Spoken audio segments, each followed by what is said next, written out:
Are you heading into nursing school? Then congratulations! I remember being exactly where you are right now. I was so excited, but also a little bit uncertain. I really had no idea what to expect. But you can. When you go through my nursing school prep course, Crucial Concepts Bootcamp, you get an idea of what to expect and you get some skills and foundation concepts that set you up to thrive. Now, Bootcamp is on sale right now, and I'd love for you to check it out. Go to straightanursingstudent.com and click on Courses in the menu bar. That's straightanursingstudent.com and click on Courses. This sale ends April 10th, and I really hope to see you there.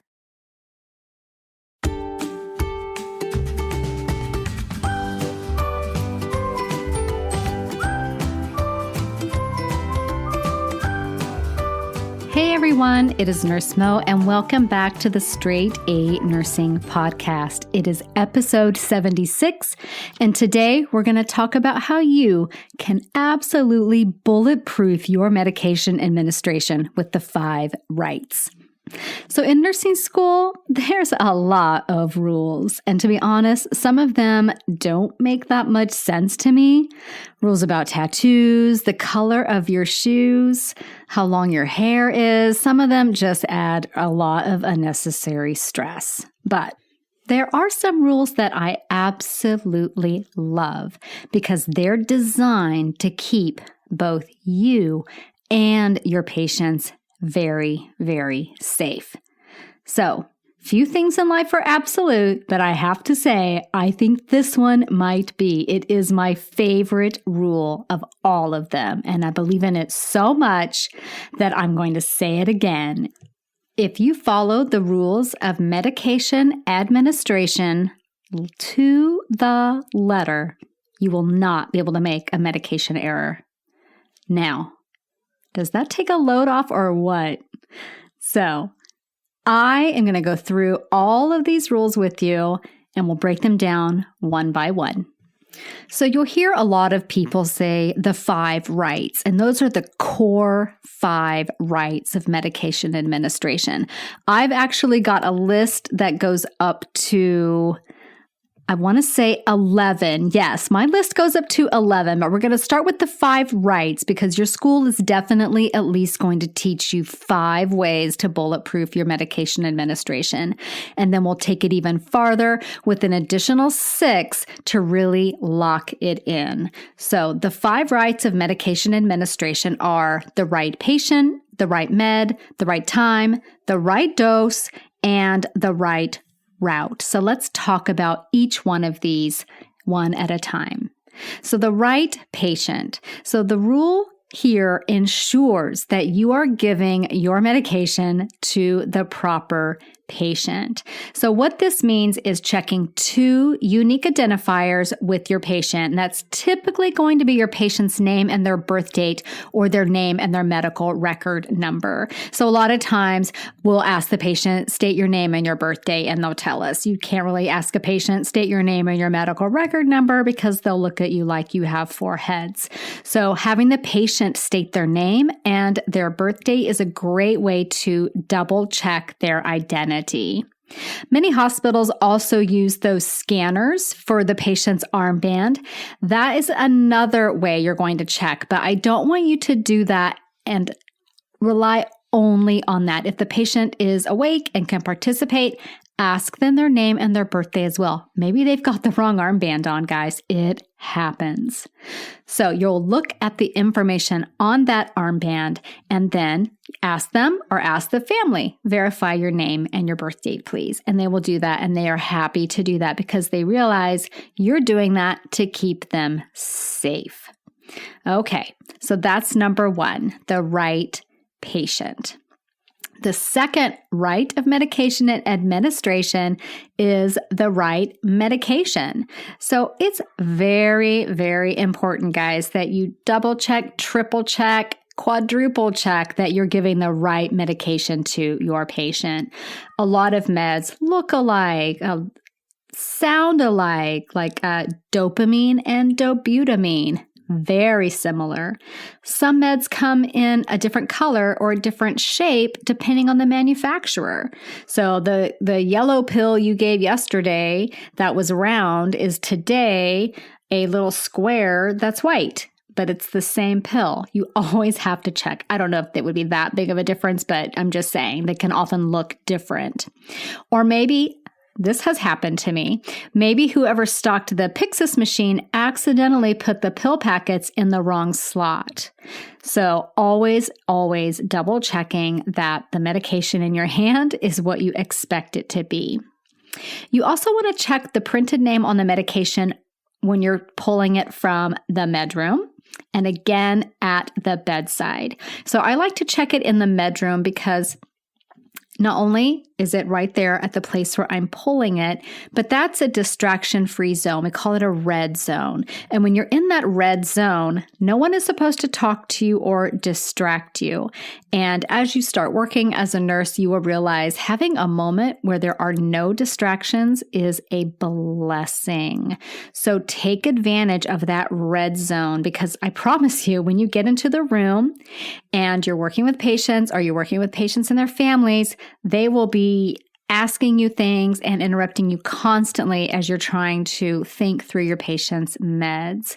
So check the meds in the medroom, and then again at the bedside against your MAR, against what's on the computer screen. And oftentimes, if it's a patient's med that they take at home normally, I'll ask if they're familiar with it and all of that. And if they say, oh my gosh, I've never taken that med, that might be a sign that something is amiss. It's always possible that they've been started on a new med, of course, by the MD, but just double checking the medications, because you are going to be doing education on all the meds you're giving anyway. And it's important to find out if it's a new medication for them, that they understand what some of the side effects are and what the medication is being used for. So speaking of family members interrupting you while you're giving meds, it is absolutely fine to put them off for a moment and say something like, I would be happy to answer your questions in just a moment. I'm going to be giving medications now, and I need to focus on doing that safely.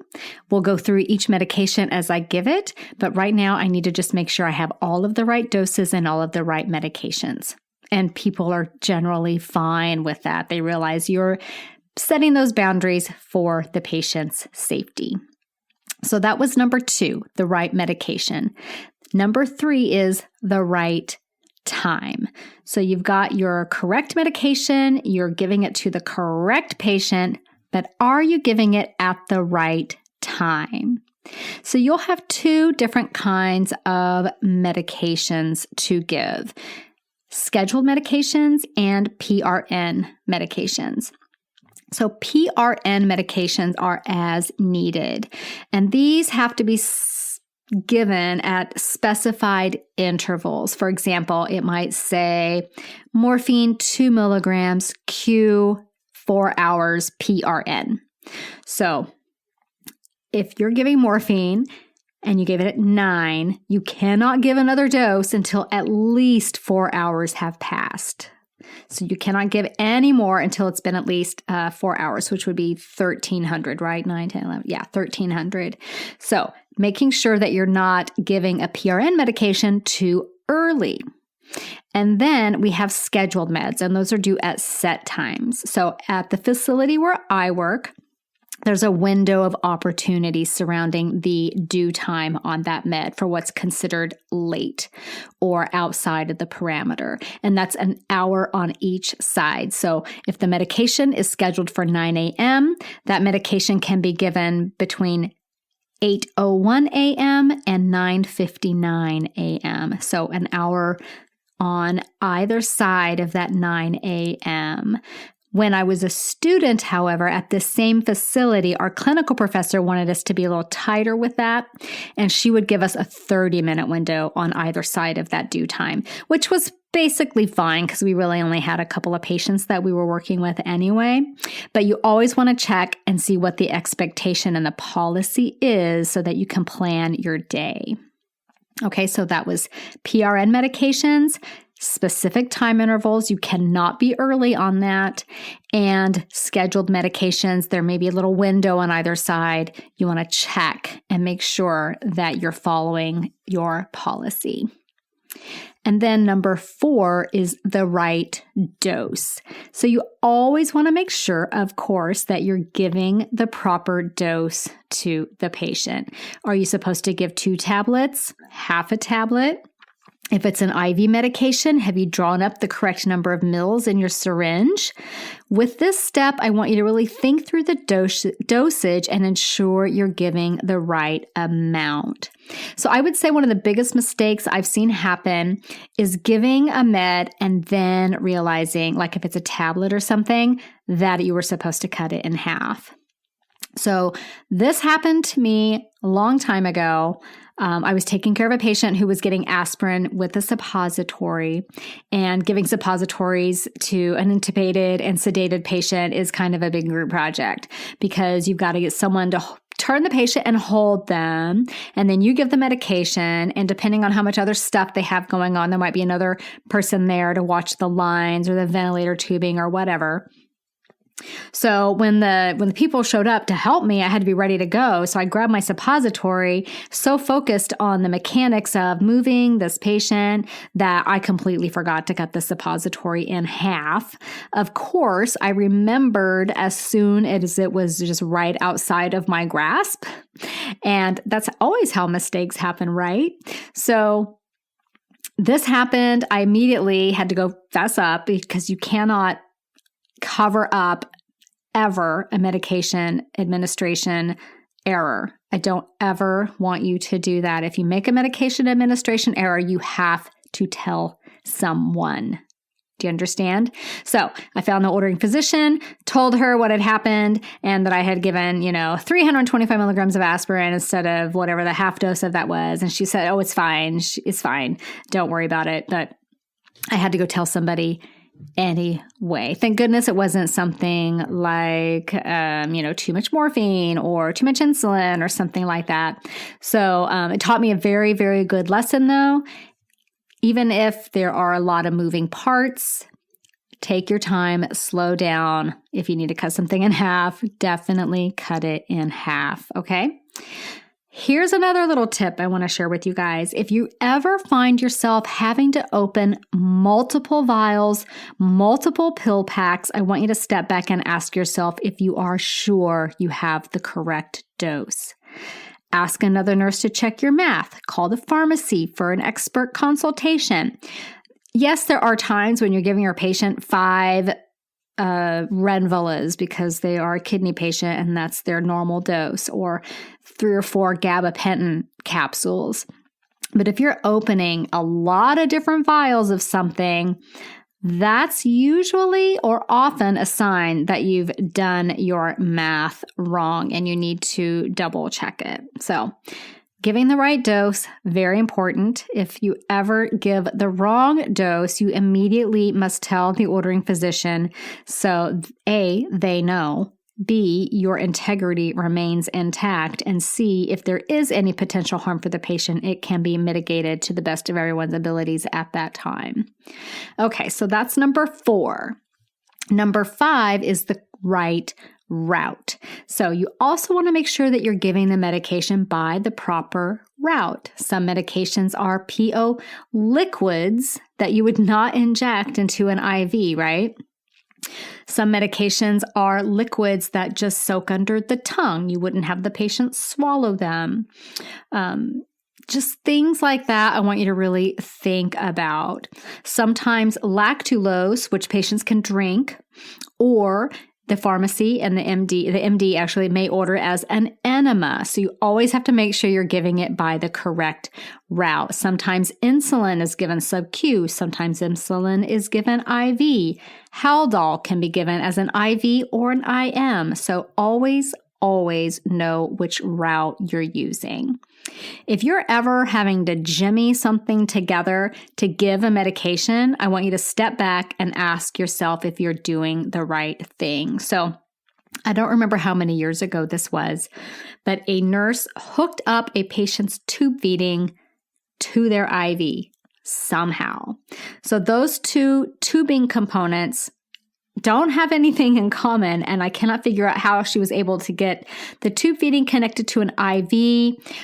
Maybe the set they were using had a connector that would work with an IV. I have no idea, but it was absolutely devastating and the patient did not survive. So if you're interested in reading about that incident, I will link to it in the blog post associated with this episode, okay? Now, that was 5 rights. Let's just talk about what they were real quick. Right patient, right medication, at the right time, in the right dose, by the right route. But actually, I've got more because I want you to bulletproof your medication administration. So we'll talk about them here. Number 6, the right indication. It's really important that you know why you're giving the medication. You have to understand as the nurse what the medication is for to even understand what it's intended to do. You want to understand the critical thinking behind it. So, for example, your patient has atrial fibrillation and has metoprolol ordered. So metoprolol is a beta blocker, and it's commonly used as an antihypertensive. You notice that the patient's blood pressure is 110/65, so are you going to think, I'm not going to give them their metoprolol because they don't have hypertension, their blood pressure is fine? Okay, so this is a moment where you did not understand the indication. And that's because the patient is not getting the beta blocker for blood pressure control. He's actually getting that beta blocker for rate control because remember, he's got AFib. Patients with AFib often have an associated tachycardia.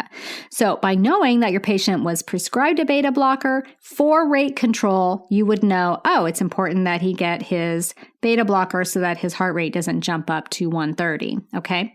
So let's say you gave the patient the metoprolol and you have to know why you were giving it to know if it was effective. So let's say you gave them metoprolol, but their heart rate remained over 110, but you thought the metoprolol was for blood pressure and the blood pressure is fine. Has the medication had the desired effect? It has not, but you would only know that if you knew that he was getting it for rate and not hypertension. So always know the indication for the medications that you're giving. Number 7 is the right formulation. You want to make sure that the formulation matches what was ordered. For example, I did an episode recently on nitroglycerin. Nitroglycerin comes in so many different forms. You want to make sure that if an ointment is ordered, an ointment is what's given. If extended release tablet is ordered, extended release tablet is what was given, not the sublingual tablets. You want to make sure they get the right formulation. And then number 8 is the right documentation. So you always want to chart your medication administration in a timely manner, as well as any data that goes along with that. So for example, if you're giving your patient an antihypertensive medication for a blood pressure of 188/110, make sure that you have that blood pressure documented, and then recheck the blood pressure later to document their response to that medication, okay? And if you're giving a PRN medication, like let's say you're giving Tylenol for a temperature above 101.5, you want to make sure that the temperature of 101.8 is documented so that if someone goes back to look at the chart and says, well, why did you give the Tylenol? It's clear that you gave it for the right reason. So always document correctly and always document as you're giving the medication. Number 9 is the right response. So this one dovetails with number 6, talking about indication.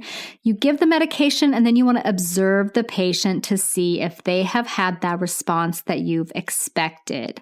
So let's talk some more about high blood pressure. Our patient has high blood pressure. We're going to give him 10 milligrams of IV hydralazine. giving 10 milligrams of IV hydralazine, I'd be pretty confident that my patient's blood pressure would come down. And I'd realize they may have an associated tachycardia with that that's very transient. So knowing what I'm expecting to see and matching that with what I do see tells me if the patient has the desired effect. And then if I see that tachycardia, I know, oh, that's probably going to go away in a minute or two, and it usually does. So knowing what the response to the medication should be helps you with your follow-up assessments. Number 10 is the right compatibility. Huge pet peeve of mine, guys. So if you're hanging an IV piggyback medication, or you're connecting 2 IV infusions at that Y site on the tubing, you always need to check the IV compatibility between those 2 medications.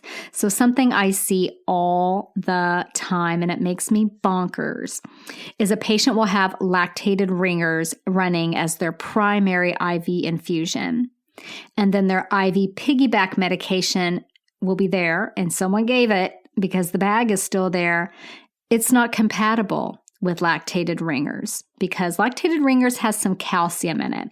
Calcium does not play nice with a lot of drugs. So ceftriaxone is a great example of this.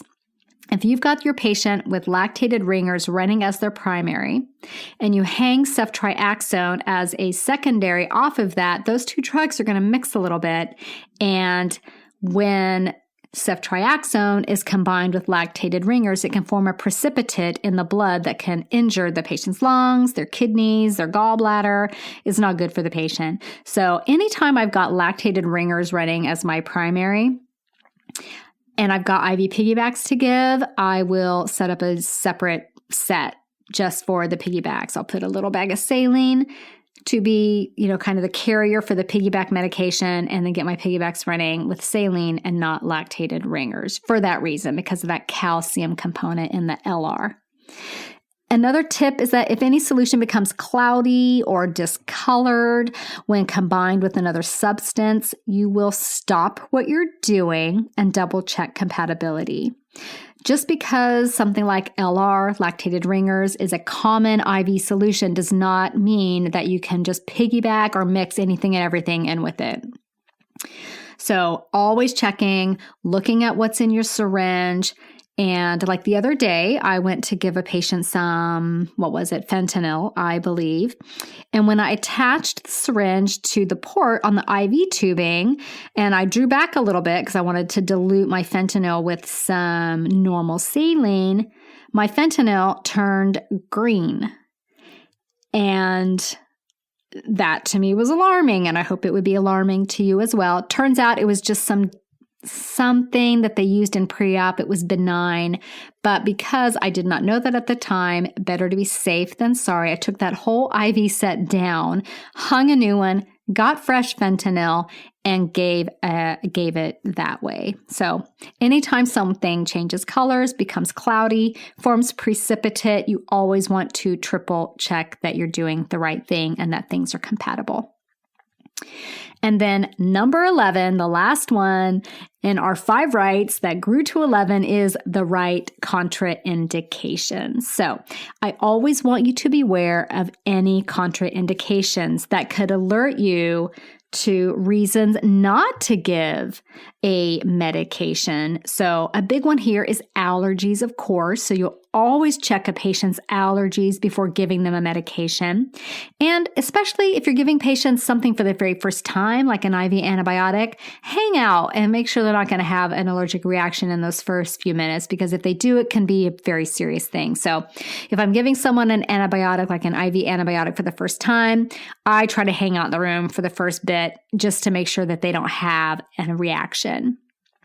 Some other contraindications would be things like metoprolol. Like a lot of drugs will have hold parameters. So metoprolol is a great example of that. It'll be ordered, like let's say it's ordered at 9 a.m. every day, but it'll have a hold parameter, typically saying hold for heart rate less than 60 or systolic blood pressure less than 90. So if the patient's blood pressure is 88, systolic or their heart rate's 54, that would be a contraindication to giving the metoprolol. So know what your contraindications are. Opioids are often contraindicated, and if they're not expressly written as contraindicated, your critical thinking would make them contraindicated for patients who have respiratory depression. So hypoventilation, low O2 sat, a rate less than 8 or whatever. You would not be giving opioids because they would be contraindicated. Another one is drugs that affect the QT interval, which don't worry if you don't know what that means. It's a measurement on the EKG. But some medications can prolong the QT interval, putting the patient at risk for deadly cardiac arrhythmias. So giving Haldol, for instance, you would know I need to check their QT interval before I give Haldol because Haldol can prolong that QT interval even more. And if it's already on the long side, that might not be a good thing for your patient to prolong it even more. So Haldol would be contraindicated in a patient who has a long QT interval already. So the very last thing I want to leave you with is when you're giving your medications is slow down. Take your time, think things through, think the situation through, and if you're unsure about anything, even a tiny little bit, that's the little nurse angel on your shoulder. When you hear that little voice that makes you think, should I? Yes, the answer is yes. That's the little angel voice on your shoulder protecting your license. And if you're a student, protecting your clinical placement so that you can graduate and become a nurse. So listen to that little voice. If you're ever unsure about anything, ask. I promise you will never, ever regret speaking up for patient safety, ever. And because this was a lot, I have made for you guys a free download outlining these 11 rights of medication administration as a way for you to bulletproof how you give meds to patients. And you can get that at straightanursingstudent.com/76. So again, that's at straightanursingstudent.com/76. So that's it for this week, guys. Let's see what we're talking about next week. And that is going to be Cushing's disease and Addison's. So endocrinology, very complicated. And I find that a lot of times it's best to study the diseases that are kind of polar opposites of each other together. It really helps you differentiate between the two. So we'll be talking about Cushing's and Addison's next week, and we'll see you then. Bye-bye. This podcast is brought to you by Straight A Nursing.